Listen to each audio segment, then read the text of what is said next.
The Bitterroot Quick Mart, a low-slung brick structure perched on the ragged fringe of Bitterroot, Montana, pulsed with the weary rhythm of rural existence on that biting October morning in 2023. The air hung heavy, thick with the acrid scent of burnt coffee wafting from a perpetually overworked machine and the sharp, biting tang of frost clinging to the sage-dotted plains that stretched endlessly beyond the gravel lot. A flickering neon sign, its letters half burned out, sputtered above the uneven parking area, where dusty pickups with rusted fenders and a lone RV, its paint peeling like old skin, idled with the low hum of idling engines. Drivers, ranch hands in flannel, a weary trucker in a faded cap, slipped in and out, grabbing a soda, a lottery ticket, or a pack of cigarettes, their boots crunching on the gravel as they moved with the resigned shuffle of those accustomed to long, solitary miles. For Marcus "Mac" Sullivan, an 81-year-old man easing his 1971 GMC Sierra pickup to a pump with a groan of protesting metal, the stop was a grim necessity, a pause in a day already shadowed by the weight of years.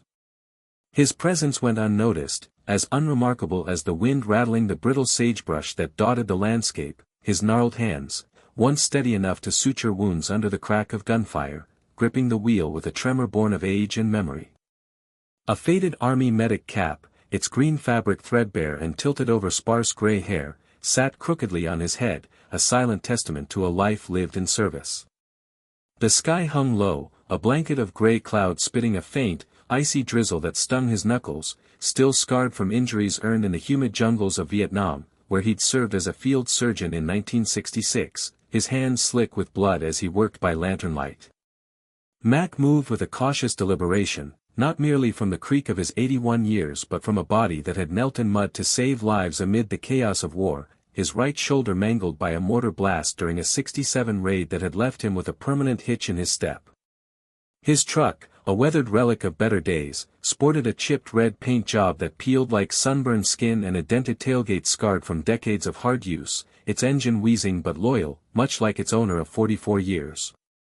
He stepped out, his breath misting in the frigid air, the cold seeping through his threadbare jacket as he pulled a crumpled $6 bill from the pocket of his worn flannel shirt. Every cent counted, just enough for gas to reach the pharmacy 70 miles away, where he'd pick up his heart medication, a lifeline for a heart that had beaten through too many battles. Near the mart's sagging awning, a trio of local troublemakers loitered by a beat-up sedan, its hood dented and windows smudged with grime. They wore worn jackets, scuffed boots caked with mud from the plains, their voices rough with the reckless swagger of men with too much time and too little purpose, youth wasted on idle cruelty.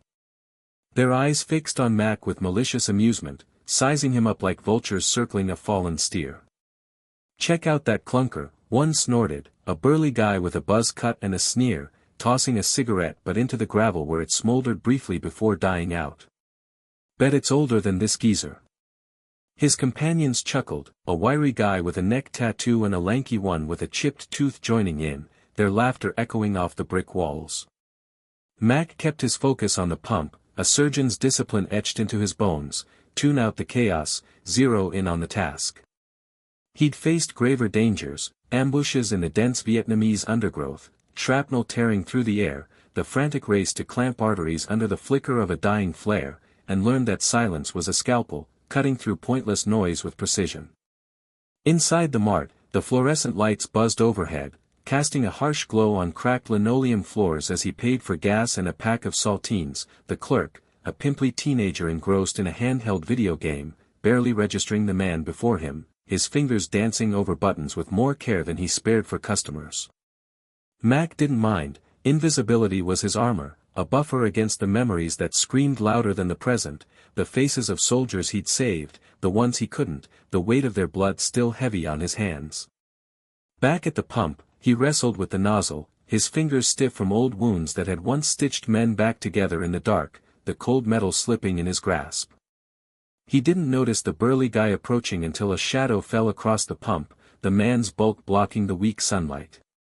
"That truck's a junk pile, old man," the guy sneered, kicking the GMC's tire with a heavy boot, the thud ringing out like a gunshot in the quiet lot. "Why don't you ditch it and hobble home?"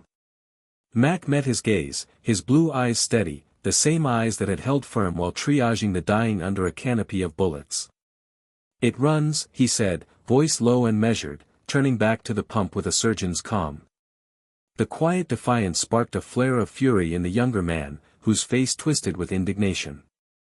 He leaned in, his breath sour with the stench of cheap beer and tobacco, the odor assaulting Mac's senses. "You disrespecting me, Gramps," he growled, his voice a low rumble. "This ain't your driveway." The other two closed in, forming a loose semicircle, their laughter jagged and mean, a sound that grated against Mac's nerves like sandpaper. The clerk peeked out through the mart's grimy window, his eyes widening briefly before he retreated to his screen, unwilling to intervene. "Just fueling up," Mac said, his tone calm, a surgeon's poise honed in the crucible of hell, his mind already calculating an escape route if needed. "No need for a fight." "Fight's what you're begging for," the buzzcut guy mocked, yanking the nozzle from Mac's hand with a rough jerk. Gas splashed onto the gravel, a dark puddle forming as it soaked Mac's worn boots, the cold liquid seeping through to his socks. As he bent to retrieve the nozzle, the man shoved him, a brutal push that sent the old man crashing to the pavement with a sickening thud. His shoulder slammed down, pain exploding like a grenade, a white-hot agony that radiated through his chest, his hands scraping raw against the asphalt as he hit the ground. The trio laughed, a cruel, empty sound from those unscarred by sacrifice, their voices bouncing off the brick facade. "Stay down, fossil," one jeered, the wiry guy with the neck tattoo stepping closer, his boot hovering near Mac's hand as if tempted to crush it. A delivery driver in a brown uniform glanced over from his van, his face tightening with discomfort before he turned away, climbing into his vehicle and driving off. A woman hurried past with her groceries clutched tightly, her head down, avoiding eye contact, while a kid on a bicycle stopped to film with his phone, his expression a mix of fascination and fear, but he didn't move to help. Mac lay still, not from defeat but from a crushing realization that sank into his bones. This was the freedom he'd sewn men shut to protect, a world where the weak were mocked, where the scars of service earned no respect. Slowly, with a groan that echoed his inner resolve, he pushed himself up, blood trickling from his scraped palms, his cap lost somewhere in the dirt, its absence a small but poignant loss. His dignity burned like a fire no shove could extinguish, a flame stoked by decades of resilience. He climbed into his truck, the engine coughing to life with a reluctant sputter, and drove off without a word, the trio's taunts, crude jabs about his age and frailty, fading like distant mortar fire into the gray drizzle. In his eyes burned a resolve forged in war, a strength that had saved lives before these men were born, a quiet fury that simmered beneath his calm exterior.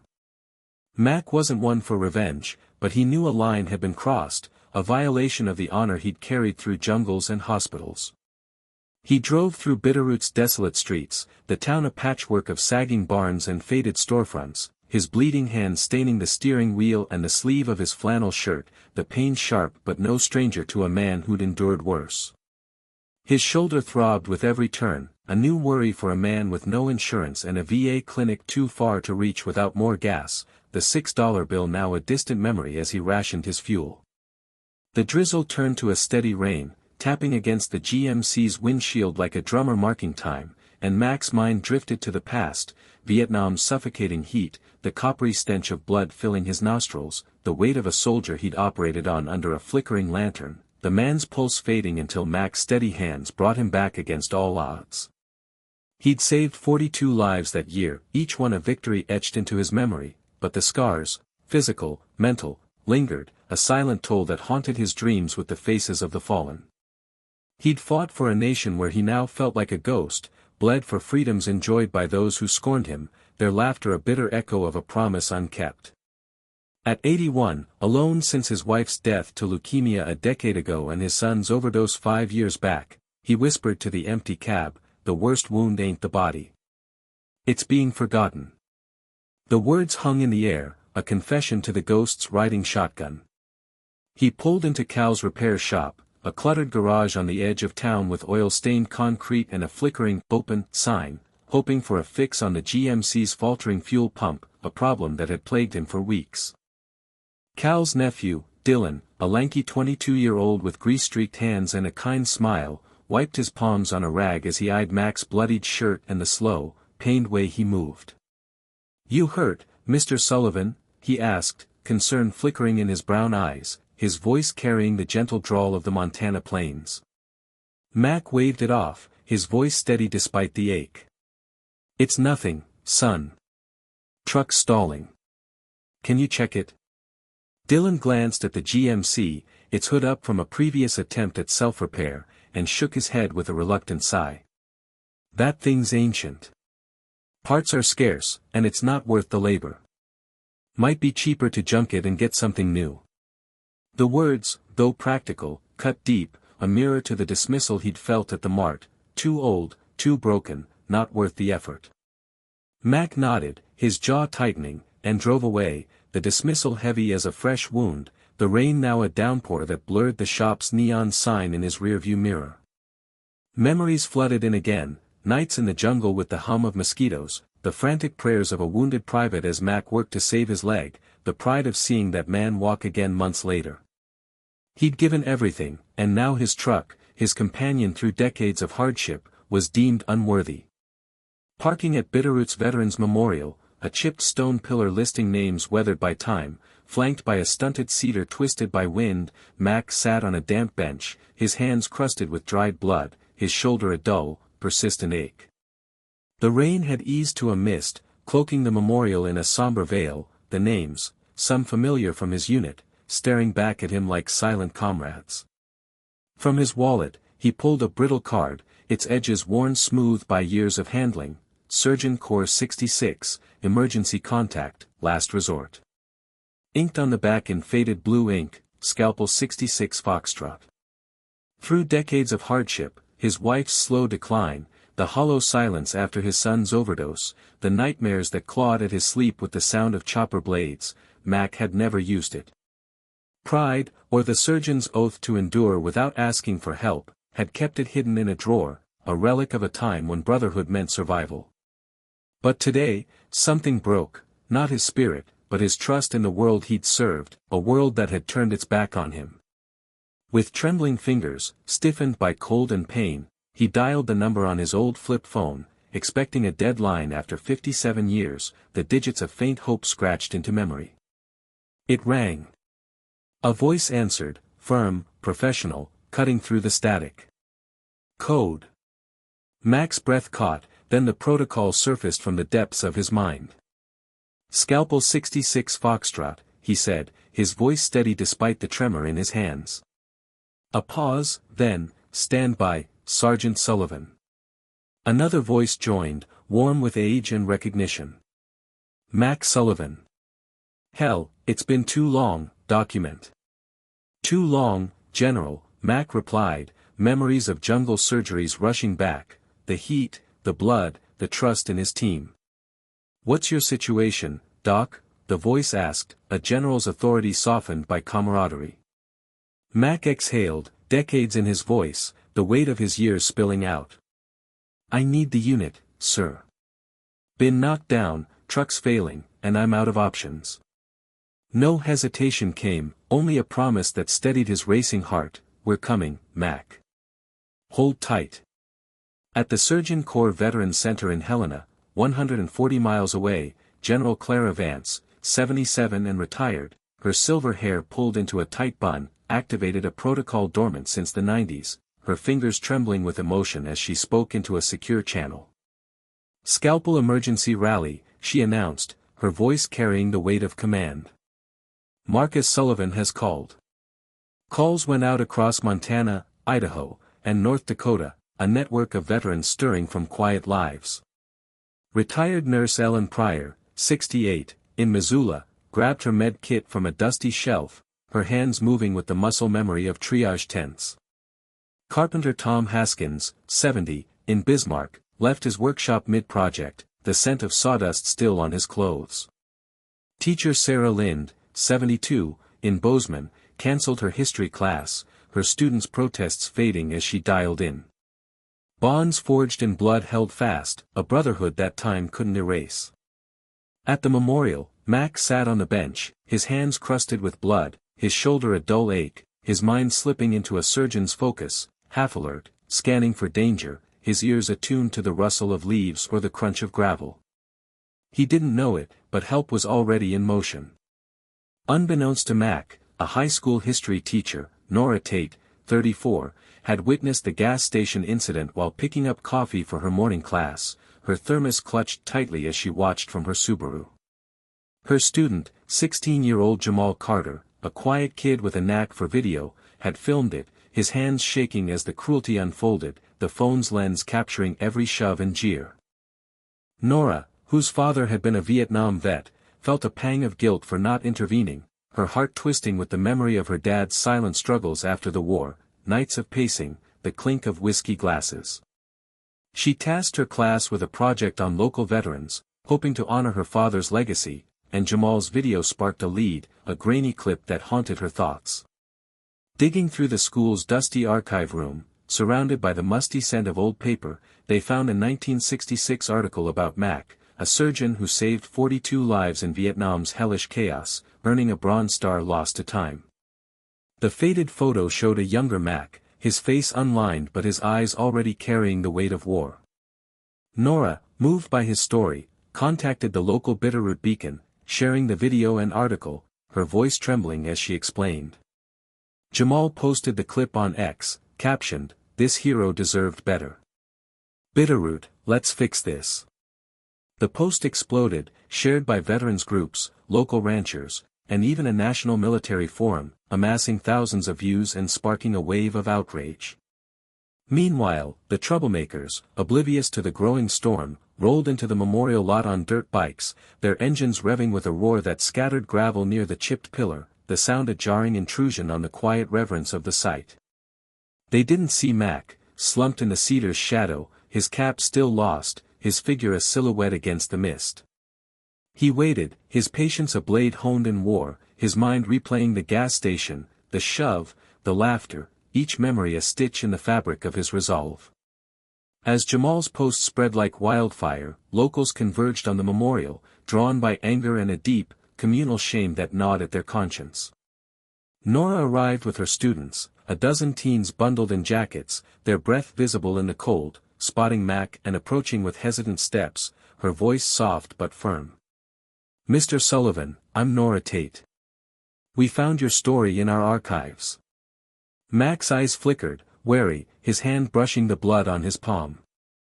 "Didn't ask to be found," he muttered, his voice rough with distrust, the years of solitude thickening his words. She showed him the article, yellowed but clear, the headline bold, "Sergeant Sullivan saves 42 in Vietnam hell." "You're a hero," she said, her eyes bright with conviction. "We're here to make this right." Jamal stepped up, his phone still in hand, its screen smudged with fingerprints. "I recorded what they did, sir. It's all over X now. People are pissed, angry for you." Mac shook his head, uneasy with the attention, his gaze drifting to the pillar where his comrades' names were etched. "Just wanted to get gas," he said, his voice low, a man unused to being seen. "You deserve more," Nora replied, her tone gentle but resolute, her students nodding behind her, their faces a mix of awe and determination. The crowd grew, ranchers in weathered hats, clerks from the mart, teens with smartphones, a sheriff in a tan uniform, fueled by the post and a breaking news segment on the local radio, the air crackling with tension. A reporter from the Beacon set up a live stream, the red light of the camera blinking as he adjusted the microphone, the hum of the crowd a backdrop to his hurried questions. The troublemakers, sensing trouble, cut their engines, their bravado wilting under the crowd's glare, the burly guy's sneer replaced by a nervous twitch. Nora addressed the gathering, holding the article high like a banner, her voice ringing out over the drizzle. "This is Marcus Sullivan, Army surgeon, Vietnam 66. He saved 42 lives under fire, earning a Bronze Star. Today, these men knocked him down for laughs." A murmur rippled through the crowd, growing into a roar, phones capturing the moment, the troublemakers shrinking under the weight of collective judgment. "It's a misunderstanding," the buzz-cut guy stammered, his voice cracking, but the crowd wasn't buying it, their eyes hard with righteous anger. Jamal played his video on a portable speaker, the footage stark, Mac's fall, the laughter, the indifference, each frame a dagger to the town's conscience. The wiry guy looked away, shame creeping into his posture, his tattooed neck reddening. The lanky one shuffled his feet, avoiding eye contact. Ellen Pryor, arriving with the first Surgeon Corps jeep, its tires crunching gravel, checked Mac's injuries with the gentle hands of a nurse who'd seen war's aftermath, her gray hair pulled back in a practical ponytail. "Who did this, Doc?" she asked, her voice a soothing balm, her med kit open on the bench. Mac nodded at the trio, now cornered by the crowd's judgment, their bravado stripped away. Tom Haskins, a burly carpenter with a limp from a '68 injury, held up a Bronze Star citation sourced from military records, the paper crinkling in the damp air. "Sullivan earned this for valor. He's not your target," he declared, his voice a growl that silenced the troublemakers further. The crowd chanted, "Honor him." A rhythmic beat that echoed off the pillar, a demand for justice. The troublemakers stood frozen, the burly guy's defiance gone, his shoulders slumping as the weight of his actions sank in. A news van from Helena arrived, its lights flashing red and white, as the sheriff took notes, his pen scratching against a damp notepad. The third troublemaker, a quiet kid with a mop of dark hair, approached Mac, his voice low and trembling. "My uncle was a medic." "I didn't know, sir." "I'm sorry." Mac met his eyes, soft but firm, the wisdom of a lifetime in his gaze. "Live better for him," he said, his words a quiet command, a lesson passed from one generation to the next. The Surgeon Corps veterans, Ellen, Tom, Sarah, and others, formed a protective ring around Mac, their presence a fortress of shared history, but the resolution shifted from retribution to restoration. Nora and her students proposed a community act of redemption, their voices rising over the crowd. "Mr. Sullivan's home is falling apart, leaking roof, broken windows," she announced, her voice amplified by a borrowed megaphone. "Let's rebuild it and start a scholarship for veterans' kids in his name." The crowd cheered, pledging tools, materials, and funds, their hands raised in solidarity, the rain a soft patter on their jackets. The live stream spread the story statewide, drawing donations from as far as Seattle and Denver, the comments flooding in, "Honor this man. Veterans deserve respect."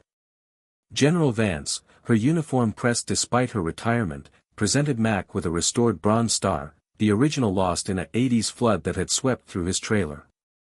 "The Army always knew you, Doc," she said, her voice thick with emotion, her hand steady on his shoulder. Mac stared at the medal, its weight unfamiliar in his palm, emotion welling up from a place he'd long buried. "Didn't need this," he murmured, his voice cracking. "You earned it," Vance replied, her eyes glistening. That night, Bitterroot's community center brimmed with warmth, Mac's story a wildfire that had ignited a town's conscience. He sat up front, uneasy in the spotlight, his surgeons and Nora beside him, the room filled with the scent of coffee and the murmur of voices. The mayor, a stout man with a gray mustache, stepped to the podium, his voice thick with emotion. "Marcus Sullivan walked among us, unseen. Tonight, we see him and all veterans who've been forgotten." Mac stood, his shoulder protesting, his voice steady despite the pain. "I didn't call my unit for glory. I called to remember when we held the line, when no one was left behind. Don't pity me. See the vet at the mart, the old man on the road. Their stories count, every scar, every silence." A girl, 14, with braces and a shy smile, handed him a folded American flag, her hands trembling slightly. "My dad's a soldier. He'd honor you," she said, her voice soft but clear. Mac clutched it, nodding, the fabric rough against his calloused fingers. "Courage is quiet. It's in the ones who keep going, who rise after the fall." The town launched the Sullivan Veteran Scholarship, funded by local ranchers, online donations, and a benefit concert, and a plan to rebuild Mac's home, its sagging porch and cracked walls a testament to neglect. The troublemakers, chastened by the community's response, volunteered labor, seeking redemption through sweat and nails, their dirt bikes parked as they hauled lumber. Mac agreed, believing in second chances, his surgeon's heart seeing potential where others saw guilt. Driving home in his GMC, now under repair at Dylan's shop with a new fuel pump funded by the community, he added a proud veteran decal to the chipped paint, the sticker gleaming in the dusk. Nora clasped his hand as he parked, her grip warm. "You okay, Mac?" she asked, her eyes searching his. He looked at Bitterroot, its lights bright against the night, the town transformed by a single act of courage. "I am. Sometimes you fall to be seen." "You never fell," Nora said, her voice firm. "We just forgot to look." The surgeons embraced him, their bond unbreakable, their hands rough with the same scars. Mac drove on, no longer a shadow, his valor etched in the town's heart, the rain a gentle reminder of resilience. Heroes carry scars or medals, both deserve respect. Have you seen someone wronged? Share their story. Type respect if you believe sacrifice demands honor. Follow tales of valor for daily reminders. Respect endures. Marcus Sullivan's tale urges us to notice the warriors among us, silent but unbowed. Pause for the elderly, the worn, they may have carried freedom's weight. Honor them, not for their past, but for the dignity every soul deserves. Type honor for respect that sees the hero within.